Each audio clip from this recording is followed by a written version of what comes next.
Rockstar hacklendi. Firmadan belirli bir süreye kadar fidye talep edildi. Şirket çalınan dosyaların içerisinde önemli bir bilginin bulunmadığını açıkladı. Süre dolmadan bir gün önce dosyalar paylaşıldı. Verilere göre GTA Online'ın haftalık 9.6 milyon dolar, yıllık neredeyse 500 milyon dolar gelir sağladığı ortaya çıktı. Bu gelirin %75'i gerçek parayla satın alınan Shark Card paketlerinden oluşuyor. Oyunun gelirinin büyük kısmı yalnızca %4'lük oyuncu kitlesinin yaptığı harcamalardan geliyor. Bilgilere göre PlayStation 5 oyuncu sayısı ve gelir açısından zirvede yer alırken PC, Xbox'ın bile gerisinde bulunuyor. Bu durum GTA'nın PC sürümünü neden daha sonra çıkardığını açıklıyor. Red Dead Online ise haftalık 500 bin dolar, yıllık yaklaşık 26 milyon dolar kazandırıyor. Yayınlanmadan önce GTA ile kıyaslar yapılan oyun çıktı. Eleştirmenlerden düşük puanlar aldı, Steam yorumları ise karışık.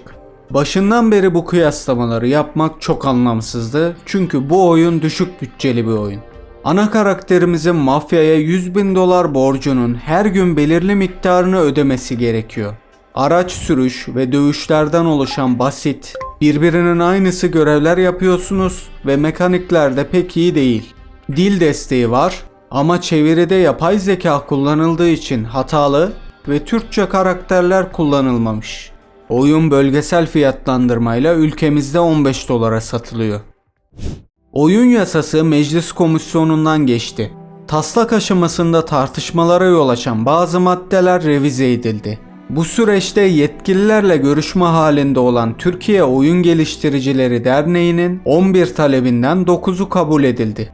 En kritik değişiklik, BTK'nın platformları kapatma yetkisinin metinden çıkarılması oldu. Geliştiricilerin oyunları için yaş doğrulaması yapma zorunluluğu bulunmayacak, bu yükümlülük platformlara ait olacak. Yaş sınıflandırılması yapılmayan oyunlar yasaklanmayacak, otomatik olarak artı 18 kategorisinde yer alacak. Geliştiricilerin resmi kurumlara kapsamlı bilgi sunma zorunluluğu da kaldırıldı. Ancak günlük erişimi 100 binden fazla olan platformların yerel temsilci atama yükümlülüğü devam ediyor. Temsilci atamayan platformlara uygulanacak band daraltma oranı %90'dan 4. ay için %30, 6. ay için en fazla %50 olacak şekilde değiştirildi. 15 yaş altındaki kullanıcıların platformlara girmesi yasaklanacak. Dünya Ticaret Örgütü bünyesinde 1998 yılından beri her 2 yılda bir gerçekleşen konferanslarda dijital ürünlerden gümrük vergisi alınmaması konusunda bir uzlaşma sağlanıyordu. Bu yıl gerçekleşen konferansta Brezilya ve Türkiye'nin içerisinde bulunduğu bazı ülkeler anlaşmaya itiraz etti ve uzlaşma sağlanamadı. Anlaşmazlığın nedeni verginin uzun süreli olarak kaldırılmasını isteyenlerle sürenin kısa tutulmasını talep edenler arasında olduğu söyleniyor. Önümüzdeki Mayıs ayında yapılacak görüşmede alınacak kararla konu netlik kazanacak. Eğer anlaşma iptal edilirse yalnızca oyunlar değil, internet üzerinden satın alınabilen film, kitap, müzik, yazılım gibi birçok dijital ürüne gümrük vergisi uygulanabilir hale gelecek. Sosyal medyaya kimlik numarası ile girme dönemi yakında başlayacak. Dijital dünyada anonim olmak tamamen ortadan kalkacak. Kullanıcıların gerçek kişi olduklarını doğrulaması gerekecek. Kurala uymayan hesaplar kapatılacak. Düzenlemenin kısa sürede yasalaşması, gerekli altyapının kurulması ve 3 ay içerisinde uygulamaya başlanması bekleniyor. Steam ekipmanınıza göre oyunlarda tahmini kaç FPS alabileceğinizi gösterecek. Önerilen sistem gereksinimleri kısmı yanıltıcı olabiliyor, insanlar kararsız kalabiliyordu. Bu özellikle birlikte oyuncuların satın alma kararları doğrudan etkilenecek. Veriler aynı oyunu oynayan diğer kullanıcıların ölçümlerini baz alacak. Sony'nin PC pazarından çekilecek olmasının nedenlerinden biri ortaya çıktı. Ocak 2021 ile Haziran 2023 tarihleri arasında PC'de satılan oyunlardan sadece 300 milyon dolar gelir elde edilmiş. Sony'nin kararında bunun etkili olduğu söyleniyor. oyunların birkaç yıl sonra gelmesinin heyecanı azalttığı ve bunun satış sayılarını etkilediği tartışmaları var. 4 yıl boyunca Kingdom Come Deliverance 2'nin İngilizce versiyonu için metin çevirisi yapmış çalışan, masrafı azaltmak ve süreci hızlandırmak amacıyla yerine yapay zeka kullanılacağı belirtilerek işten çıkarıldı. Şirketler artan oyun geliştirme maliyetlerini düşürmenin yolunun yapay zeka olduğunu düşünüyor. Belli ki ilerleyen dönemde sektörde daha fazla insanın yerini yapay zeka alacak.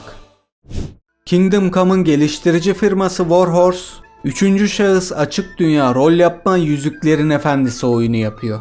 Başlangıçta proje 100 milyon dolarlık bütçeyle finanse edilecek. Yıllardır Yüzüklerin Efendisi hayranlarını memnun eden işler olmuyor. Umarım bu iş herkesi mutlu edebilir. Last of Us Online duyurusu yapılmadan 24 saat önce iptal edilmiş.